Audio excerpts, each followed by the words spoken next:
Hi Capricorn, welcome to your quantum reading.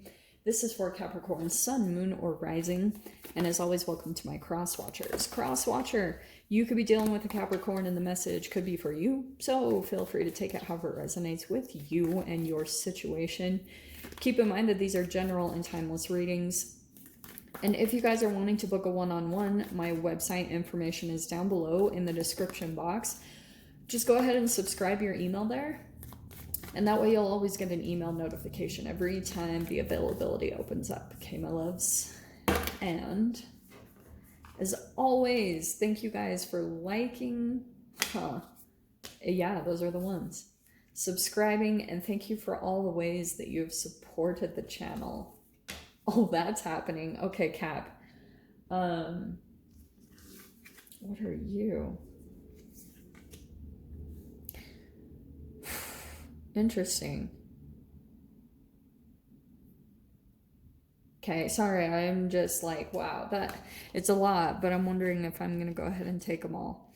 Okay, I might put a few back, but I'm still gonna dive into the energies anyway. Okay, so we have shadow energy. I feel like what's happening, and especially coming out with the shaman, this is healing. This is, maybe you're working with a shaman, or you could be diving into herbs, because you see how there's the snake, there's a transformation, there's also the diamond, which is very good. So that's alchemy, straight up, right there. You might be trying to turn your own energy, like your shadow energy, into gold, you know, turning base metal into gold. That's the foundation of alchemy. So you might be doing that. And why do I bring up herbs? Because herbs are electric, at least the ones that you specifically get that I like. Oh, no, I don't want to be egotistical like that.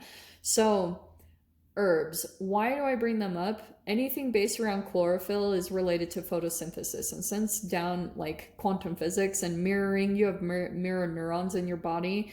It's like whatever you entangle with you'll be. That's why I'm like, I don't know why they say photosynthesis can't happen for humans, because we're constantly changing and shedding layers if you become intentional about it. I think that's maybe the big difference, because people can go through life and not change at all or transform. But if you start putting some intentions into wanting to kind of turn into a different version of yourself, because if you were dealing with a shadow type of experience, which could have been kind of like you had some type of interaction and you had a negative like emotion that was tied to whatever this situation was in a relationship, the negative emotion was a reflection of your shadow. It was a wound, or it's the part of your energy that has not been alchemized. And there can be tons of factors. You guys know I've dove into that in my videos. I talk about free radicals all the time. Now I can talk about plastic and phthalates and how those are affecting our genetics and men and their sperm count, which is affecting their self-confidence. It's all this craziness. So this is why I'm bringing this up, because yeah, maybe you guys have an offer coming in. Okay, there's the offering. There it is, straight up. But I want to say, here's the riddle here, and it's something tied to your shadow. And that's why I almost want to say, if you guys are kind of like waiting or hoping for an offer to come in, for something to change, it's a part of your koan. Every time I see the riddle, it's like my Buddhist card about, and you see the hands here on the side here too. There's all these hands here.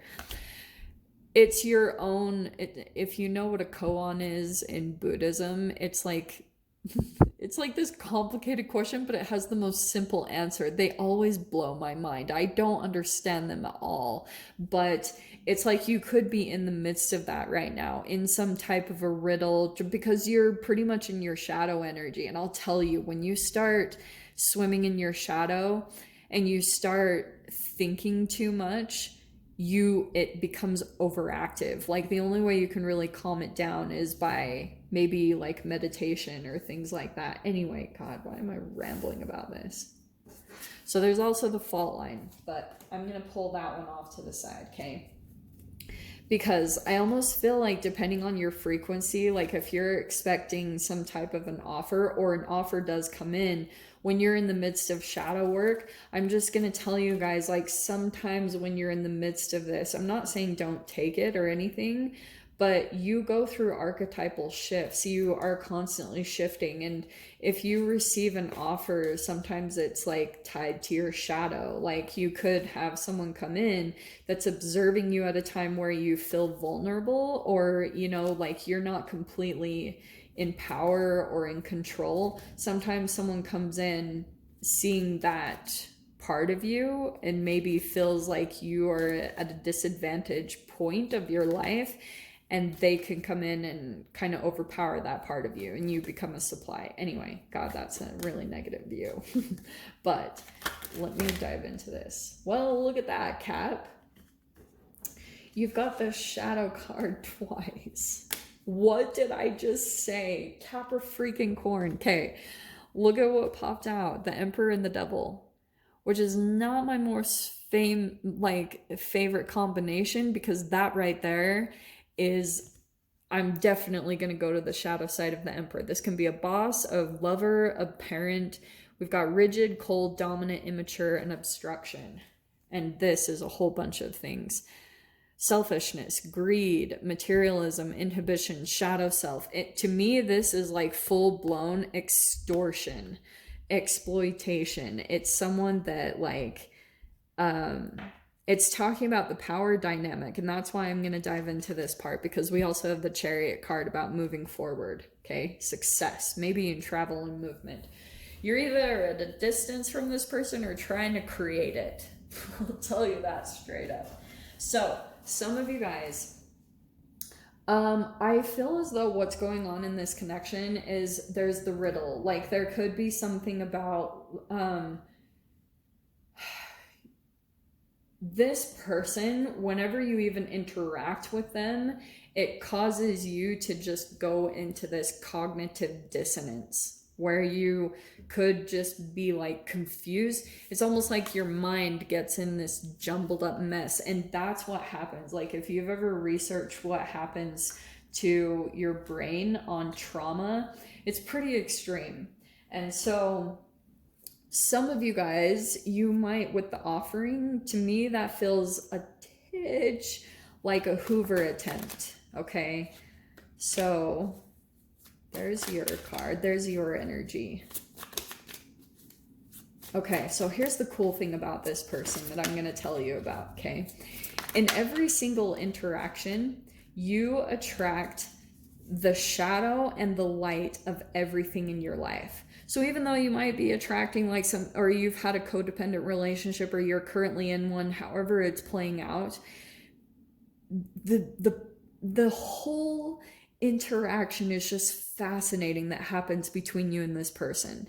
Because yes, like, this person is reflecting the part of yourself that's unhealed, okay? The shadow aspect, which is popping out all over the freaking place. So these are a lot of your childhood memories. These are the things that are kind of programmed in you from the free radicals that you could have ingested, or toxins in your environment that came in and interacted with your being. And at that time, like, if you didn't really have grown-ups or people around you, father, there's the Emperor, which is tied to father archetype.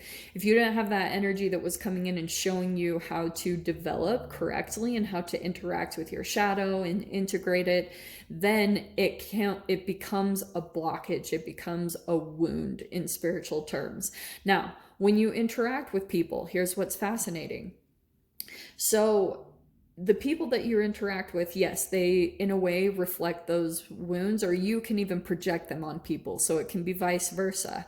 But at the same time, you are also attracting your manifestations through this human as well. So the things that you are desiring, that's why I'm saying these people that you attract are so powerful, because they're also reflections of what you're going to be moving into. And sometimes you don't always understand, like with the riddle, sometimes you can be in phases where you're like, I don't really know what I'm doing or where I'm at or what the next phase is. And you can always kind of tell by the people that you're interacting with, because your manifestations are just kind of floating around you. It's until you kind of like see out of negative emotions or pessimistic views or something that's like, sometimes when you get in shadow energy, you become zeroed in. Your focus is like on something, and it's like really hard to pull your perception away from it, because that's when you know you're in shadow, is when you become almost like rigidly focused on a particular thing. You're in shadow right then. I'll tell you straight up. So you've got the Knight of Pentacles as the first card, which I like. That's you. Just kind of, that's your ability to work. That's your persistence, your perseverance, that you're continuing to work forward, even though sometimes things feel challenging or insurmountable. You have the ability to pull through this, okay? Every time. And maybe you've started to understand that from all the craziness you've been through. You have the Four of Wands. I actually really, really like this. There could be a reunion that comes up here. And we also have the Queen of Pentacles. Okay, I really like this. Because remember I was talking about like a progressional energy? Something might come in. Some of you guys, this could be about commitment. I'm not gonna lie. There could be something here about finances. And I am okay with the Knight of Pentacles and the Queen of Pentacles, because this is like two people that, maybe this is about you moving forward. This is two people working through something, okay? So I like this. And we have Cancer energy in the middle. There's Aries, and of course that's Capricorn. So we have the Fool card. Here's the thing. And we have the Seven of Swords. That's, I feel like, part of the Wizard. And then we have the Five of Wands. And down at the very center is the Empress, the Six of Swords, and the Seven of Wands. Okay. All right. So let me tell you what's happening here, okay? There could be some form of commitment. I'm just going to say that for some of you guys, because some of you, this is about a current marriage. There's the Four of Wands there, and there's the Knight of Pentacles and the Queen of Pentacles. And in a way, that's kind of showing me that there are a lot of like tangible things connected with each other. Knight of Pentacles and Queen of Pentacles. There were a lot of like financial investments, like entanglements that happen between the two of you. You guys have a lot of investments together, or a lot of like, what's the freaking word? You know, tangible assets. That's one word. So you have the Fool card and the Seven of Swords with the Five of Wands. That I'm not the biggest fan of, because I feel as though there could be something about a new chapter here coming up for you or the other person, because the Fool card is about taking a leap into something new. Like, this could be a new opportunity or a new chapter that opens up, and it could come from an offer. And there's the Seven of Swords here about like tactics and strategics. This could be lies and deception. And the Five of Wands is some type of conflict, competition, or jealousy. Okay, so just throwing that out there, because I feel as though the reason why this is happening, and it could be feeling a little bit uncomfortable, because you also have the Six of Swords at the bottom here, which is moving away from chaos.